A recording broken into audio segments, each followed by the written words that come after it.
Magandang hapon po sa inyo lahat. Puntahan natin ang latest updates ng NAPOLCOM entrance exam happening on October 19, 2025. So kasagsagan na po ng applications, whether that is for people who have online registrations through napolcom-noss.org o kung kayo man po ay umaasa sa walk-in application. So nagsimula na po yung Nagsimula at natapos na rin yung online registrations through napolcom-noss.org noong August 18 to 22. And then August 19, nagsimula na yung mga processing ng mga merong online registration. Tapos ngayon naman pong, last week rather, nagsimula na rin pong magpa-walk-in yung NCR. Okay? So, iisa-isahin po natin yung updates.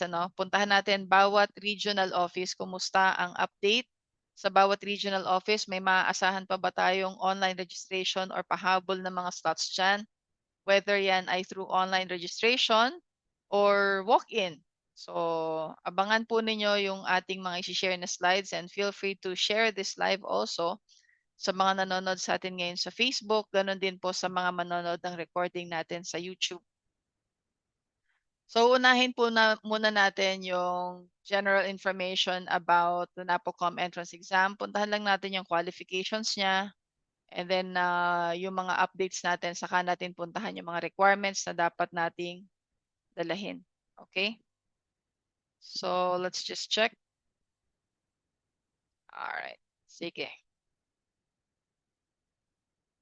Okay na ba yung audio natin? Okay naman yung audio natin. Sige.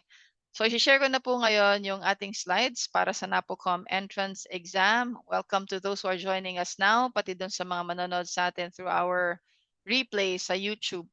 Ang NAPOLCOM entrance exam ay para po sa mga Filipino citizens 21 to 30 years old on exam day. Ibig sabihin, hindi kayo younger than 21 at hindi rin naman kayo older than 30 years old rather, on exam day, which is October 19. So kung ang birthday ninyo ay kung magko-21 ka pa lang sa October 20, hindi ka po qualified dito kasi dapat 21 years old ka na by October 19. Kung kayo naman ay 31 years old na bago pa mag-October 19, hindi rin na po kayo qualified dito. No? Dapat kasi not older than 30 years old on exam day which is October 19. Kailangan din ay bachelor's degree holder po tayo. Ang atin pong exam ay gaganapin 8 a.m. to 11 a.m. on October 19, 2025. So 3 hours po yan. Ang ating coverage ay quantitative, verbal, and logical reasoning. May kasamang general info. At 150 items po yan. Okay?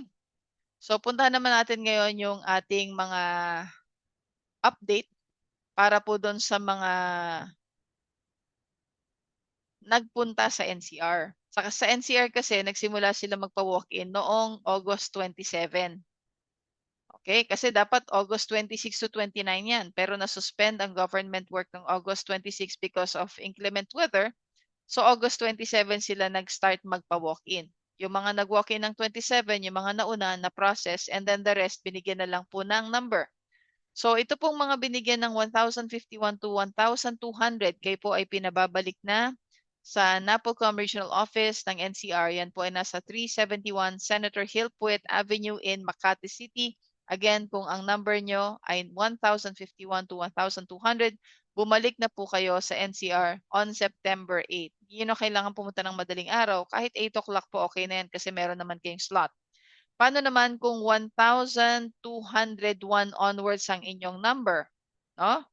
Then, that means maghihintay po tayo ng go signal. Sabi ni Kaput and Vague, 30 lang pala, wala na akong chance. If you are more than 31 years old, kung college graduate kayo, pwede rin kayong mag-take ng fire officer exam kasi until 35 years old po yan. Ang fire officer exam naman ay gaganapin ng first Sunday of June next year. Okay? So abangan niyo yung announcement kung paano mag-apply dyan. Kung halimbawa naman hindi kayo college graduate and lampas na kayo ng 30 years old, pwede naman kayong mag-penology officer exam. No? So yung fire officer exam na binanggit ko kanina, pwede kayong mag-fire officer 1 yan sa Bureau of Fire Protection. Itong penology officer exam, pwede kayong mag-jail officer 1 sa Bureau of Jail Management and Penology. Okay, kasi dito sa Bureau of Jail Management and Penology, ang requirement nila at least 18 years old So wala siyang ceiling. Tapos at least high school or K-12 graduate. Puntahan na natin ngayon yung Region 1. Sa lahat po ng mga taga Region 1, particularly sa Ilocos Sur, meron po kayong exclusive na walk-in dyan sa Ilocos Sur Police Provincial Office sa Bantay, Ilocos Sur. Sponsored po yan ng inyong local government unit. So para lang po sa mga residente ng Ilocos Sur ito. So kung kayo po ay taga Ilocos Norte, La Union or Pangasinan, unfortunately ay wala po kayong makukuhang slot sa walk-in po na ito. Ito ay para lang sa mga taga Ilocos Sur. Okay? So ito po ay gaganapin from September 15 to 17, 2025. Magsiguro po kayo na may dala kayong tama at kompletong requirements katulad ng mga naka-flash sa screen. Po. So mamaya sisilipin din natin lahat ng specifications niyan kasi yung government issued ID card na yan, meron tayong conditions diyan kapag national ID ang ginamit mo. Yung 2 passport size photos natin, may particulars din yan, ano? And then yung ating scholastic records, meron din tayong guidelines, pati yung mga window type, envelope, and so on. So, tapusin muna natin yung announcements natin sa mga walk-in or additional slots natin. Sa Region 2, ongoing na po actually not ongoing, pero kaka-announce lang nila na if you're going to take the exam in Tuguegarao City, pwede ka na pong mag-walk-in sa dalawang venues. Pumili ka. Pwede kang mag-walk-in sa Robinsons Tuguegarao or sa may regional office ng Region 2 sa may Carig Sur. Magsisimula po ang walk-in ninyo ng September 11 onwards. Okay? Pero kung sa Santiago ka naman mag-exam, pwede po kayong mag-file na rin sa Tuguegarao doon sa mga binanggit ko kanina. Again, kung sa Santiago ka mag-exam, pwede ka na pong mag-walk-in sa Tuguegarao, either sa Robinsons Tuguegarao or sa regional office ng Region 2 sa Carig Sur starting September 8. Magabiyahe lang kayo, malayo-layo, pero makakakuha na agad kayo ng slot. Now, may nakalagay dito na meron din silang on-site processing sa Robinsons Place, Santiago. Pero yan po ay sa September 15 pa. Nung tinawagan po natin ang regional office ng Region 2, tinanong natin sila, meron ba kayong naka-reserve po na slots para sa Santiago on-site filing nyo? The answer is wala po. So, ibig sabihin, yung mga pupunta ng September 8 sa Tuguegarao na gustong mag-exam sa Santiago, pag naubos na nila lahat yung slot sa Tuguegarao, wala na pong aabutan yung gustong mag-walk-in ng September 15 to 19 sa Santiago. Okay? So, if you want to make sure na may slots kayo, as sa Santiago kayo mag-exam, mag-file po kayo sa Tuguegarao. Sa Santiago pa rin ang exam ninyo. Pero makakapagsiguro kasi kayo na meron kayo makukuha dyan.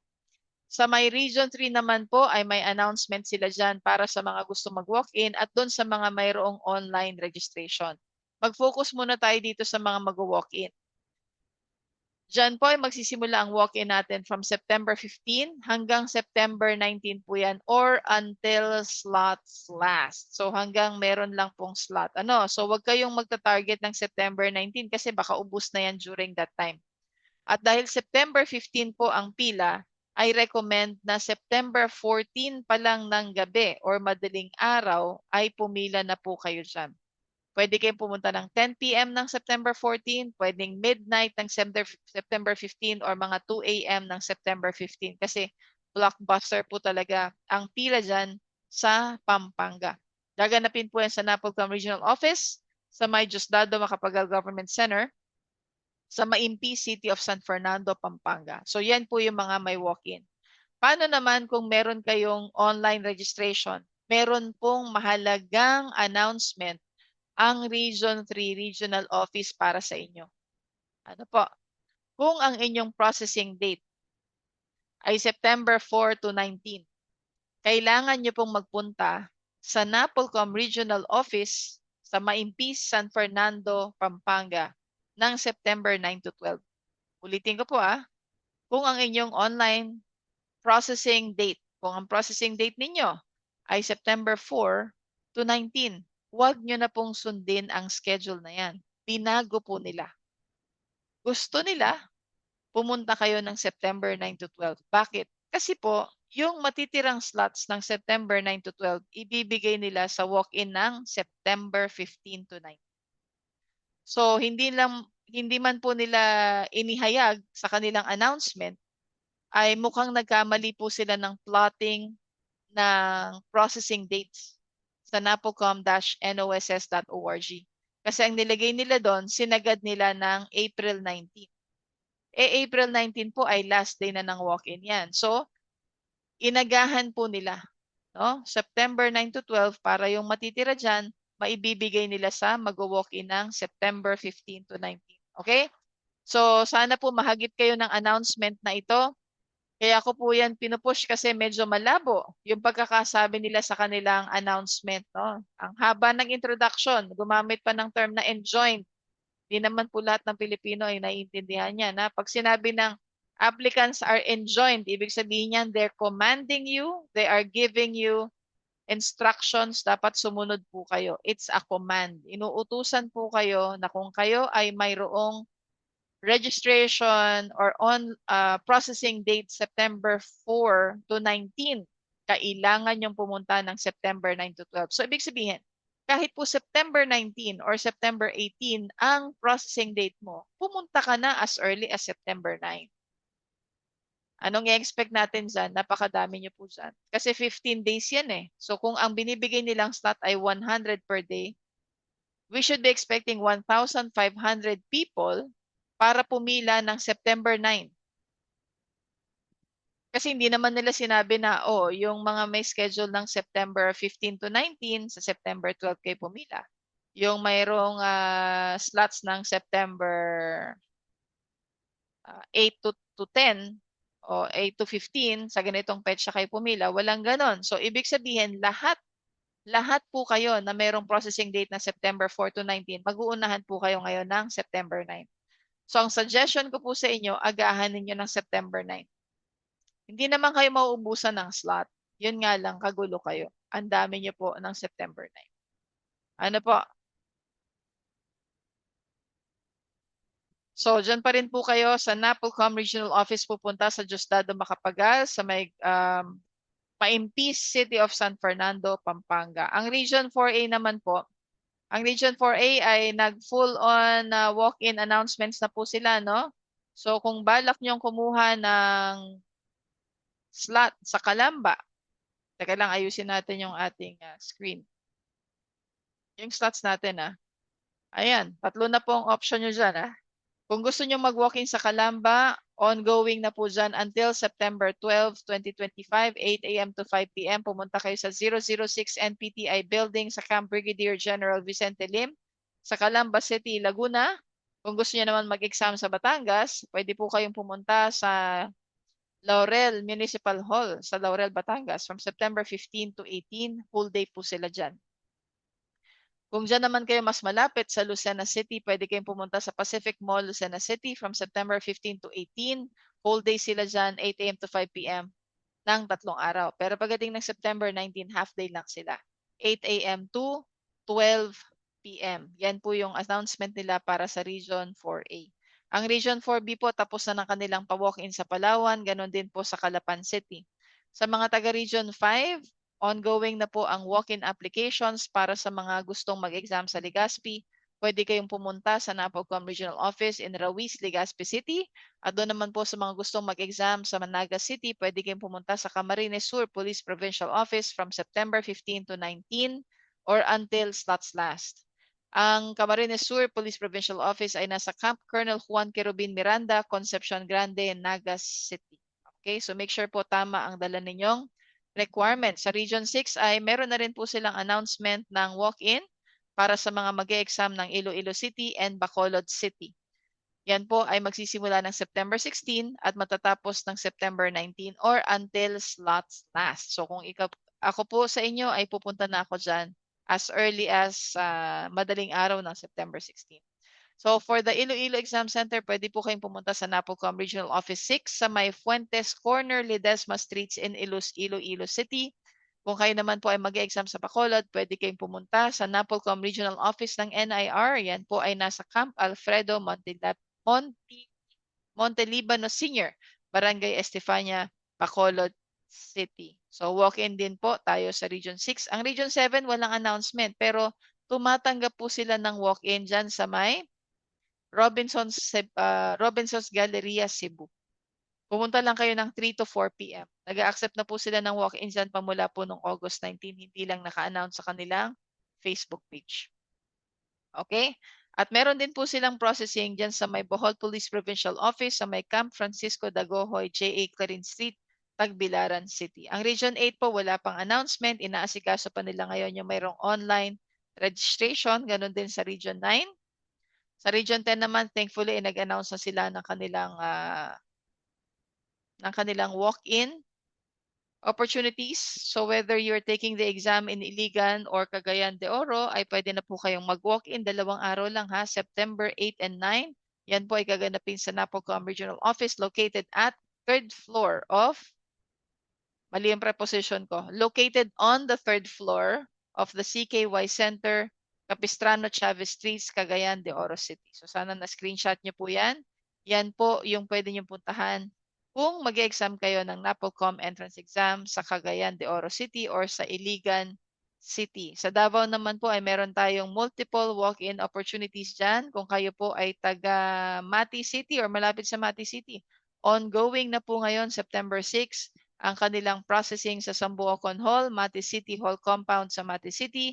Next week po, Saturday yan, September 13. Sila naman ay nasa Napolcom Region 11 Satellite Office sa Rotary Park, Barangay Magugpo, Poblacion, Tagum City, Davao del Norte. Kung hindi niyo maabutan yan, pwede naman kayong dumayo sa kanilang regional office sa May Davao City.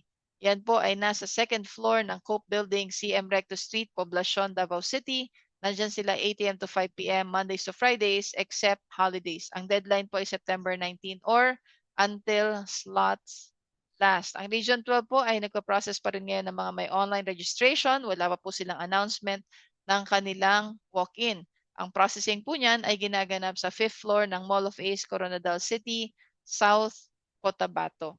Ang Caraga po wala pa ring announcement. Ongoing pa rin ang pagpa-process nila ng mayroong online registration.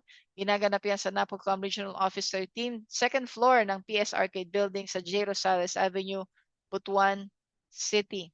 Sa CAR po or sa Baguio ay nagpa-walk-in sila ng September 4 and 5. Pero dahil dinagsa sila ng September 4, ay namigay na lamang po muna sila ng numbers. Hinold nila ang walk-in ng September 5. Actually, no September 4, may mga pinauwi na sila kasi hindi inabot ng numbers. No? So, nangyari dito sa CAR, yung mga pumila ng madaling araw, na-process din sila ng September 4. Meron na silang notice of admission. Yung mga hindi kinain ng oras, binigyan ng numbers 1 to 183. Yung hindi na nabigyan ng numbers, pinauwi na po. Okay? At ang ginawa nila noong September 5, dahil hindi na sila tumanggap ng mga bagong walk-in, yung po binigyan ng number ng 1 to 100, inasikaso or pinrocess nila from 8 a.m. to 12 p.m. At yung mga binigyan nila ng 101 to 183, binigyan or inasikaso nila ng 1 p.m. to 5 p.m. noong September 5. Question, magpapa-walk-in pa ba ang CAR? Malalaman po natin sa kanilang further advisory. Maghintay po tayo, i-follow nyo ako dito or mag-subscribe kayo for you to get the latest updates. Sa BARM po ay meron silang walk-in para sa mga gustong mag-exam sa Marawi City from September 15 to 17 only. Okay? So yan ay 3 araw lamang po. September 15 to 17, 8 a.m. to 5 p.m. sa May Lanao del Sur Police Provincial Office. Yan po ay nasa Camp Bagong Amay Pakpak, Marawi City, Lanao del Sur. Okay? So ngayon naman ay pupuntahan natin yung mga dapat nating dalahin pag tayo po ay magfa-filing na or magkasubmit ng ating documents. Depende kasi kung kayo ay may online registration o wala. Kung meron kayong online registration, make sure na maglagay or magdala kayo ng inyong screenshot of your online registration which looks like this. Kung hindi nyo nakuna ng screenshot dahil nag-error sa napolcom-noss.org, what you can do is puntahan nyo po yung official Facebook page ng inyong regional office. So kung kayo po ay nag-register sa Region 2, Region 6, Region 8, Region 9, Region 10, and Caraga Region or Region 13, meron po silang listahan ng kanilang successful registrants. Kapag nandun ang pangalan nyo, yun ang kunan nyo ng screenshot at yun ang dalahin nyo sa filing center. Okay? Kung sakali naman na hindi kayo nag-file sa Region 2, Region 6, Region 8, Region 9, Region 10, or Caraga Region, wala silang listahan, kontakin nyo po ang regional office nyo to double check or confirm na meron po kayong successful registration. Pag sinabi nilang meron, ay pumunta kayo sa araw na kanilang isinasuggest sa inyo. Huwag po kayong basta susisipot doon, no? Lalo na kung napalampas nyo na yung processing date niyo, tanongin nyo siya, kailan po ako pwedeng bumalik? Kasi baka pag bigla kang pumunta doon, ang nakaschedule sa kanila ay promotional examinees. Hindi ka rin maaasikaso. Sayang ang iyong oras, lakas, at pamasahe o panggasolina. Ano? Pero kung hindi ka naman nag-online registration, hindi mo na kailangan yun. No? So ano naman yung susunod na kailangan natin? Isang government-issued ID card. Hindi document, hindi papel, card. Ha? So isa lang dito, pwede nyo dalahin.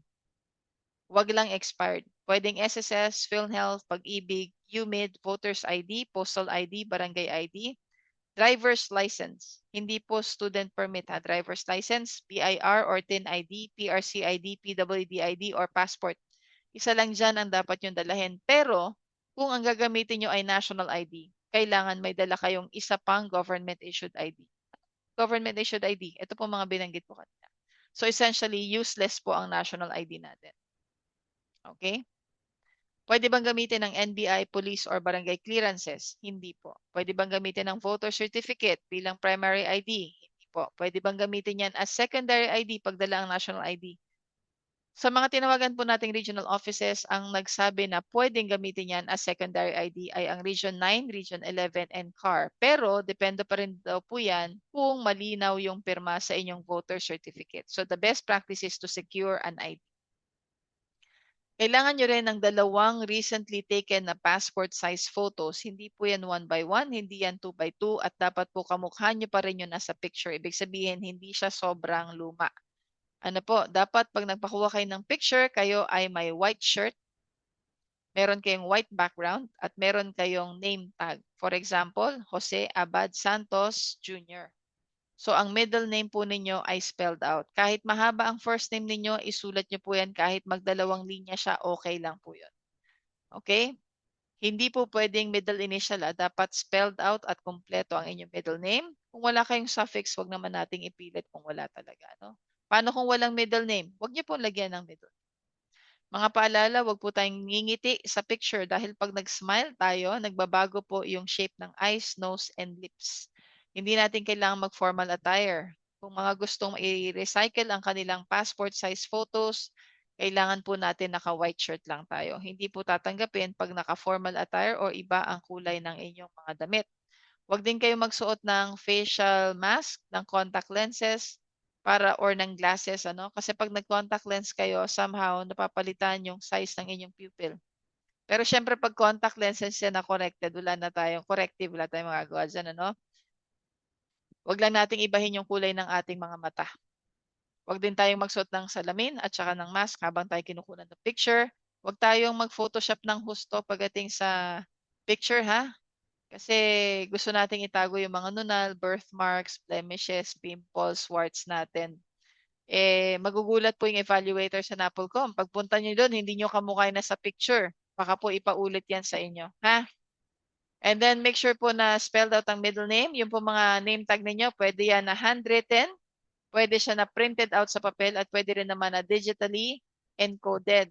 To prove that you are a baccalaureate degree holder, kailangan po magdala kayo ng kahit isa lang sa mga sumusunod: transcript of records, diploma, or certificate of graduation. Ibig sabihin, kapag may TOR ka na, hindi mo na kailangan ng diploma or COG. Kapag may diploma ka, hindi mo kailangan ng TOR or COG. Pag may COG ka, hindi mo kailangan ng TOR o ng diploma. Now, kung ang meron ka ay CTC or Certified True Copy, isubmit mo na po yan. Pero kung wala kang CTC, ang meron ka ay original, ipa-photocopy mo. Yung photocopy, wag mo nang ipa-CTC. Okay? So what do you do? Yung original tsaka yung photocopy mo, dala mo yan pareho sa filing center. Pero yung original, ipapakita mo, at yung photocopy, yun ang isasubmit mo sa kanila. Yung original, iuwi mo yan, yung photocopy, iiwan mo sa kanila. Kailangan din natin ng isang window type legal size white envelope with postal stamps. Ito pong window type na to, kailangan to kasi dito ilalagay yung full name nyo tsaka inyong address. Ano bang silbi niyan? Diyan po ilalagay ang inyong certificate of eligibility kapag pumasa na kayo sa NAPOLCOM entrance exam. Dito ilalagay sa envelope na ito yung inyong certificate of eligibility. Ito mga postal stamps na to, stickers yan. May halaga yan. At yan yung magsisilbing pambayad ninyo sa delivery ng inyong Certificate of Eligibility. Pwede nyo nang bilihin yan sa filing center kung saan kayo magkasubmit ng inyong mga requirements. Maghanda kayo ng 30 to 50 pesos para sa envelope at saka sa stamps. Okay? At maghanda rin kayo ng pambayad na 400 pesos para po sa inyong exam. At pag na-secure nyo na po yan, bibigyan na kayo ng NOA or ng Notice of Admission. Sa Notice of Admission, dyan po nakalagay ang inyong full name. No?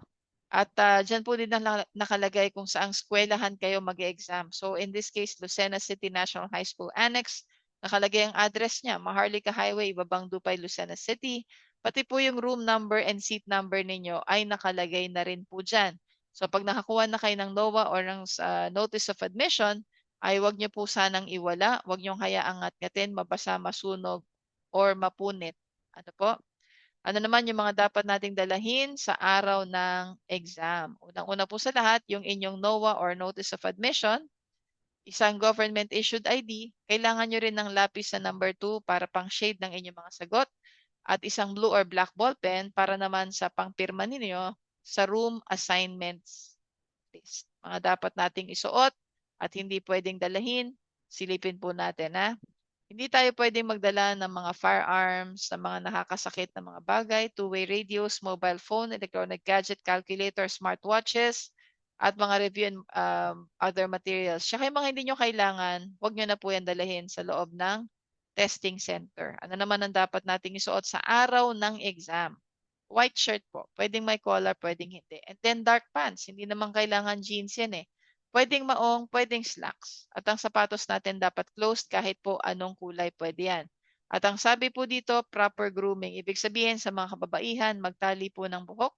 Sa mga kalalakihan, mag-ayos ng buhok o magpagupit, mag-ahit ng balbas, ng bigote. Maligo po kayo at nang malinis kayong tingnan sa araw po ng exam. Ano mga dapat natin pag-aralan dyan?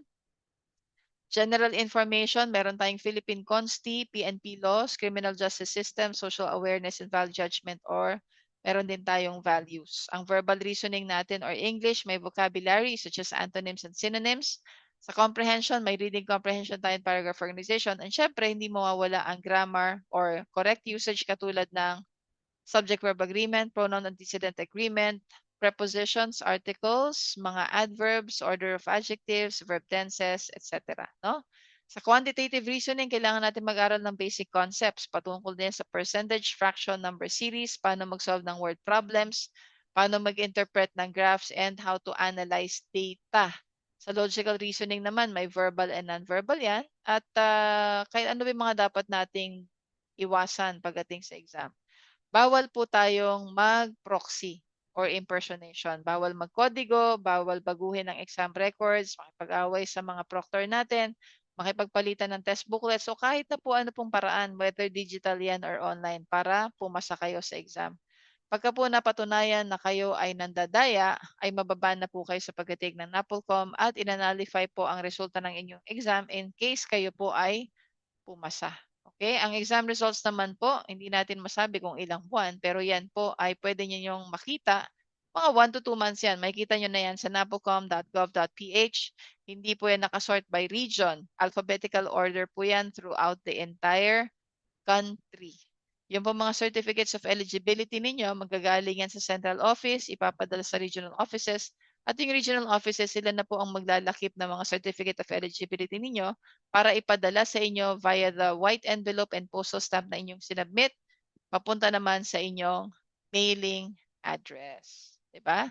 So join our online review course at pag nag-enroll po kayo ngayon, may access na kayo sa ating mga references. Kompleto po ang coverage natin. Yan po ay calibrated with the scope of examinations. Okay? So pag kayo po ay nag-enroll ngayon, may access na kayo sa ating mga materials within 24 to 48 hours. Ang ating pong Zoom sessions na lahat ay may recording. Gaganapin po 8 p.m. to 10 p.m. Mondays to Fridays from September 29 to October 17. Kompleto po ang inclusions niyan. Mag-PM kayo dito sa amin sa EMV para mabigyan kayo ng discount. Maraming salamat po sa inyong pakikinig and all the best po sa inyong NAPOLCOM entrance exam. Maraming salamat.